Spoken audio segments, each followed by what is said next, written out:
Greetings and welcome to Alexandra's online concert. My name is Dalland and I'm your host. Alexandra tells me that we have people tuning in from at least 5 different time zones. She is thrilled to see everyone who took part in her journey thus far. Her childhood piano teacher, who is now in Canada. Her high school choir teachers, currently based in Manila and Hong Kong. The Haverford College Music Department in Pennsylvania, the mentors and friends she crossed paths with during programs in California, Italy, and New York. Lizette Oropeza's international online masterclass community, and of course, her family and friends in Metro Manila. As a coloratura soprano, Alexandra loves going above and beyond the lines of the musical staff. She also goes the extra mile as an aspiring diva doctor, having won 3 international competitions during her first year at Ateneo School of Medicine and Public Health. Joining her in this concert is her brother, Jose Bernas. As a child, Jose effortlessly sang Alexandra's repertoire. Alexandra worried that her soprano brother would outshine her, so she demanded that he sing his own songs. Eventually, his voice dropped. He now has no choice but to sing more baritone-appropriate repertoire. Before we begin, we would like to acknowledge the people who helped make this recital possible. As voice teachers, Rochelle Herodias and Byeong in Park are the Bernas siblings punto de apoyo. In other words, mentors that the Bernas siblings can count on during the ups and downs of their singing journey. Fun fact, the two met at the Cosi Fan Tutte production in Singapore, where they sang the roles of Fior de Ligi and Guglielmo.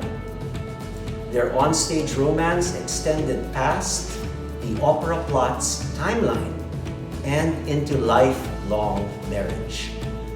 We'd also like to acknowledge Jaime del Mundo for dramatically coaching Alexandra on her opera arias and for consistently reminding her to stop looking at him for approval, no matter how highly she looks up to him.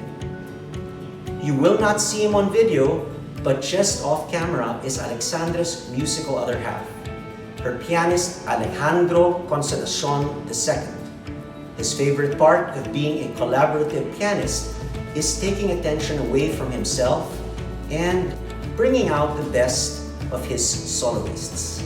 Alexandra and Alejandro are both part of Coro de San Antonio, led by Amelita Guevara.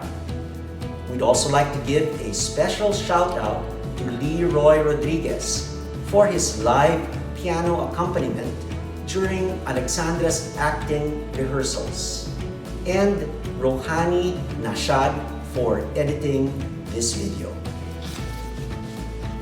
Finally, we'd like to thank the Bernas family heads, Malu and Byeong, for their lifelong contributions to Alexandra's singing journey.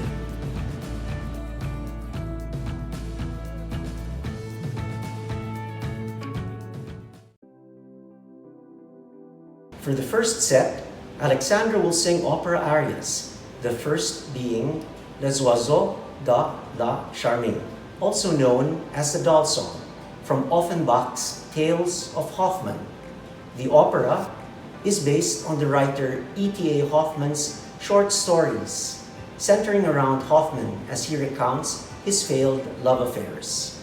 His first story, based on The Sandman, begins in his youth when Hoffmann attends the debut of his mentor Spallanzani's creation, the automaton Olympia.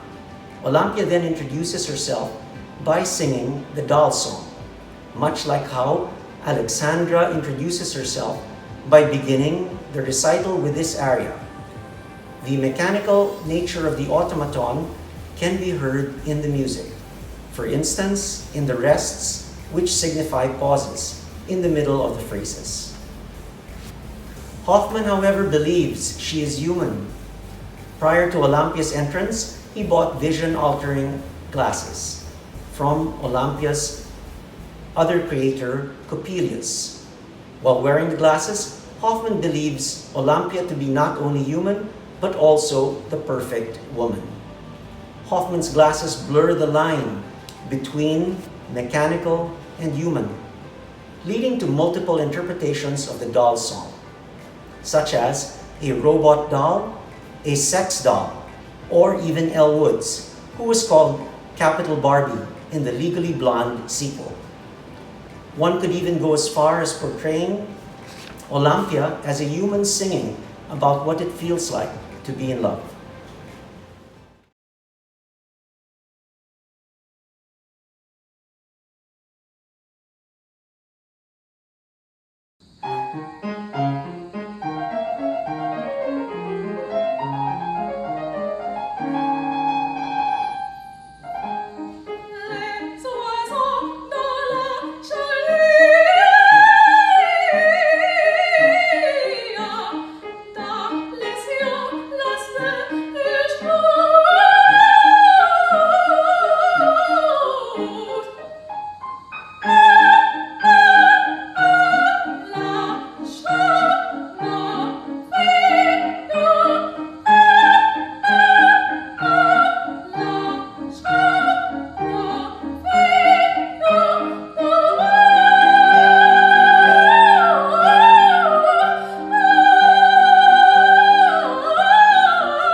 After singing Olympia, Alexandra will move on to opera arias, definitely sung by human women.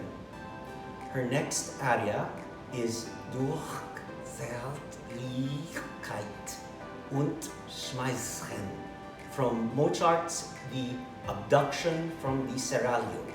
Blondchen, the character who sings the aria, is an English chambermaid held hostage in a Turkish harem. These abductions happened all the time in 18th century literary pieces. Back then, it was fashionable to set stories in the Ottoman Empire, romanticizing interracial love affairs, kidnappings, and rescue missions. Though she was expected to be submissive because of her gender and social stature, Blondchen stands up for herself. She sings the aria to demonstrate another way to win her affection through tenderness and smiles.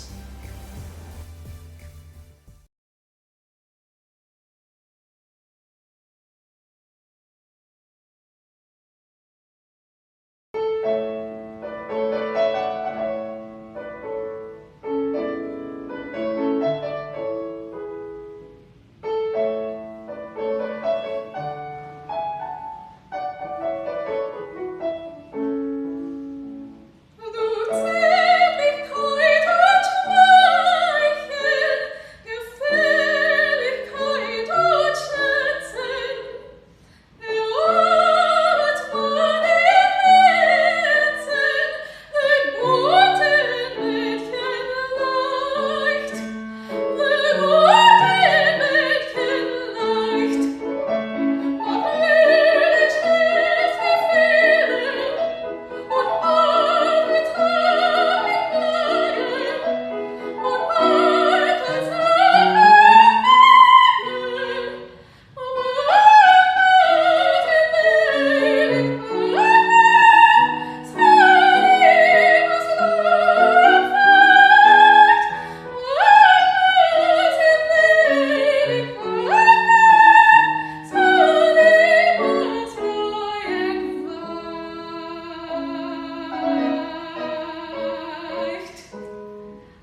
the next Mozart number, Jose will join Alexandra in the duet Bei Mannern welche Liebe fühlen from Mozart's The Magic Flutes.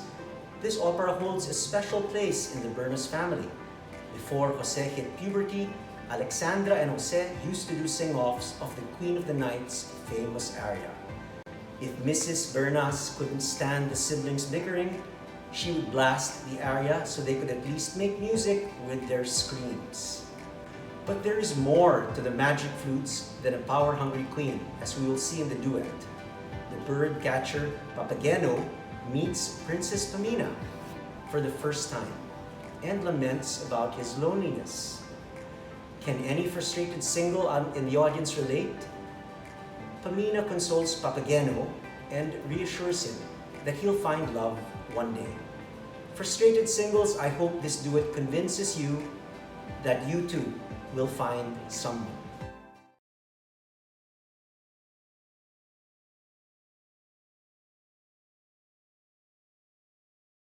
Papageno? Wo bist du, Papageno? Papageno? Ich bin hier, Pamina. Singen wir zusammen. Ja, ja.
From an optimistic princess to an infatuated teenager.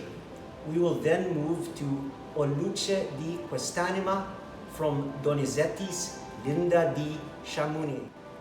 Linda is infatuated with the painter Caro. However, she is betrothed to the Marquis, who promised to help her family out of financial burden. However, the engagement does not stop Linda and Carlo from meeting. They get to sneak around, but we all know how tricky that can be. One morning, she arrives late to their usual meeting place. She panics, but eventually finds flowers he left. The simple gift reassures her of Carlo's love. Linda's excitement then speeds up the music as she fantasizes about reuniting with the person who lights up her soul.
Whereas the previous set ended with an aria titled Light of My Soul, this next set begins with Jose singing about a different kind of light, sunshine.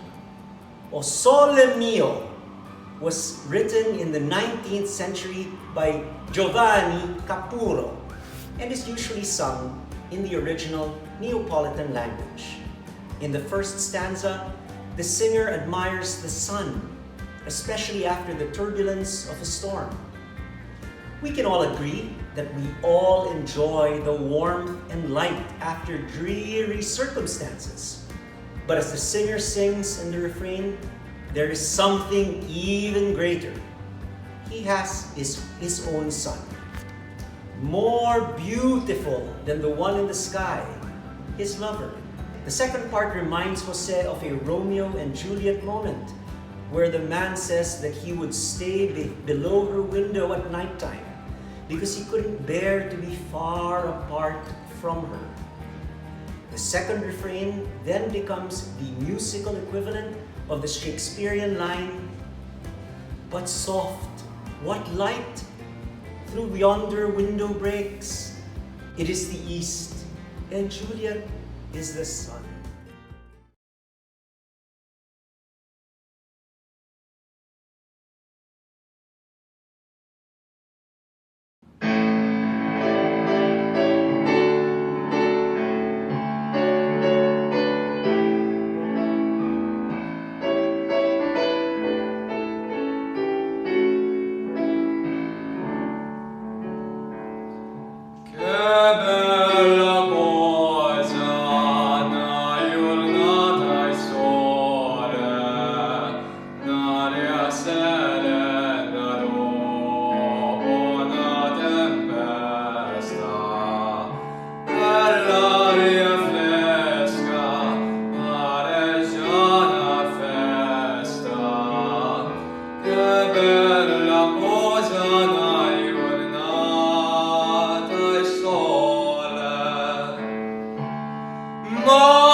Jose will sing Caro mio ben, or My Dear Loved One, by Giuseppe Tommaso Giovanni Giordani.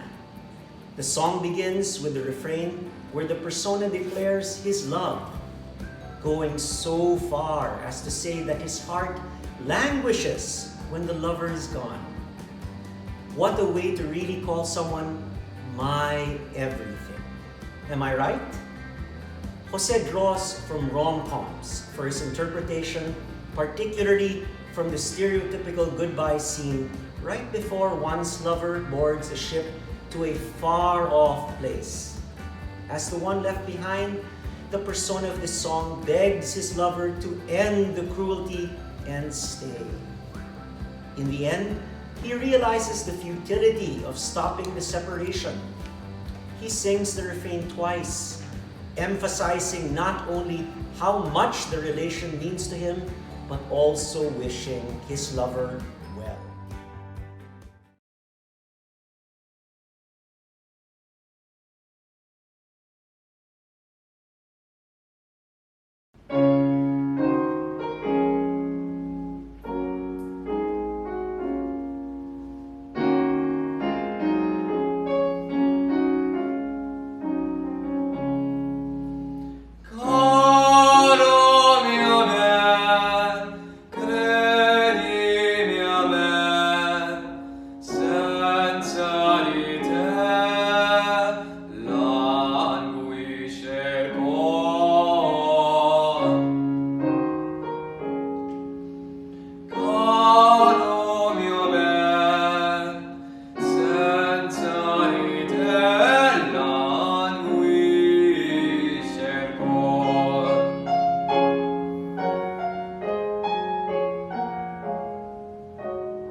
After singing two love songs, Jose will give the spotlight back to his sister.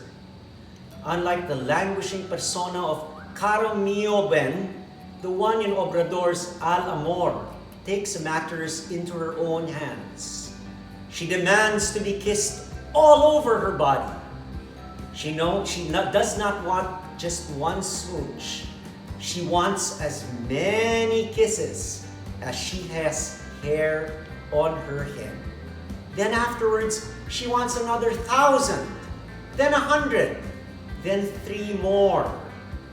Sounds like she's been stuck in quarantine too long, am I right? Even though Alejandro is the pianist in Alexandra's church choir, he supports her carnal desires by playing a piano line reminiscent of the excited heartbeat of infatuation, with the rhythms mirroring the passion of a new relationship.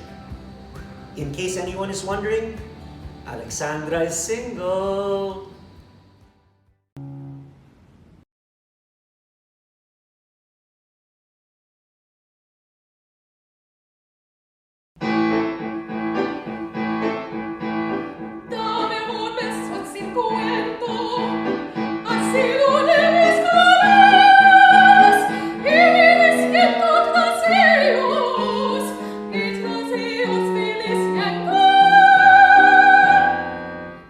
Eres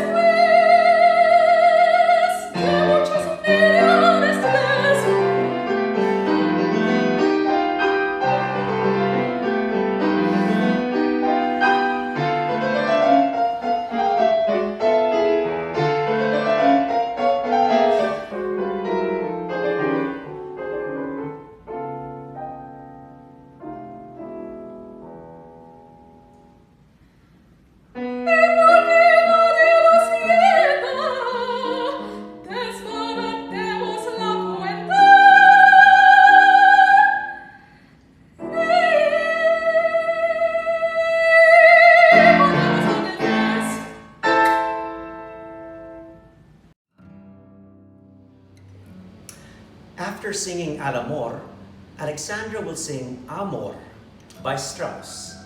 You might associate the Spanish word amor or the Italian amore with love, but the German translation is a bit different. The song centers around the mischievous Cupid flying too close to the flame, getting burned, and tugging at the shepherdess's heartstrings. Listen closely to the vocal line. All the huge leaps and trills paint a picture of Cupid's antics. If this story teaches us anything, it's that love is fun until it burns you. To borrow a line from Howard Greenfield, I want to say, "Stupid Cupid, stop picking on me."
After going through a roller coaster of coloratura, let's slow down the pace for a bit with Ned Rorem's The Silver Swan. The Swan song is a popular figure in the classical music canon. Other notable works about the swan include Saint-Saëns' violin piece, The Swan, from the Carnival of Animals, and Orlando Gibbons' 5-part madrigal, The Silver Swan. As the legend goes, the swan is silent all its life and only sings as it is about to die. we hear the Swan song in Rorem's setting through melismas, or non-verbal syllables in the music.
We are now at our final set of the recital, works by Filipino composers.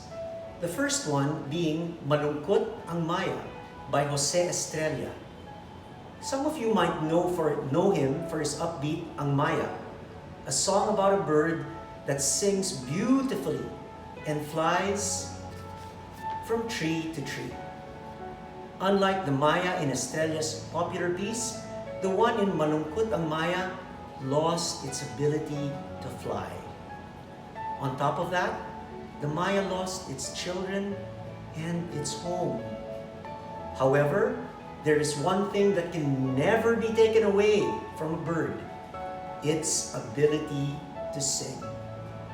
The Maya expresses its tears through the coloratura of the piece, but more importantly, it expresses its determination to continue singing.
on a happy note, Alexandra will sing Lucio San Pedro's arrangement of Lulay as both a folk song and dance.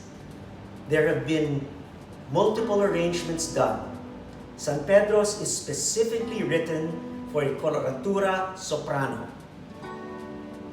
The music takes a tongue-in-cheek approach to the age-old male lament. A man goes down on his knees to court a woman, only to be ignored. As much as Alexandra likes seeing men kneel, she prefers those who can keep up with her dance.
Thank you all for watching my concert and for being part of my singing journey.